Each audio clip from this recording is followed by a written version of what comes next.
اعوذ باللہ من الشیطان الرجیم بسم اللہ الرحمن الرحیم قالوا تاللہ تفتأ تذکر یوسف حتی تکون حردا او تکون من الحالکین۔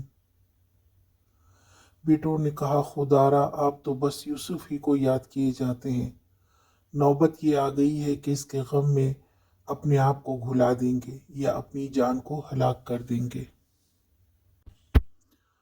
ان کے والد بیٹوں سے منہ پھیر کر اللہ تعالیٰ سے مخاطب تھے، مگر بیٹوں نے ان کی حالت بھانپ لی۔ ان کے چہرے سے ان کی تکلیف کو دیکھ کر کہا، یوسف کی یاد ختم نہیں ہوگی، چاہے ان کا اپنا آپ گھل جائے یا خود کو ہلاک ہی کر ڈالیں۔ یعنی پہلے کہا کہ ان کی یاد میں سب کچھ بھول گئے ہیں، ان کو اور کچھ نظر نہیں آتا، یہاں تک کہ یہ اپنے آپ کو ہلاک کر لیں گے۔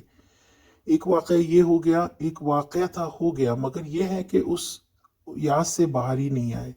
ان بھائیوں کا جو مقصد تھا یوسف علیہ السلام کے بعد یہ باپ کے چہیتے بن جائیں گے، وہ نہ ہو سکا، کیونکہ یہ کوئی حادثہ نہ تھا۔ ان کو معلوم تھا کہ یہ ان کے بیٹوں کی چال تھی یوسف علیہ السلام کے خلاف۔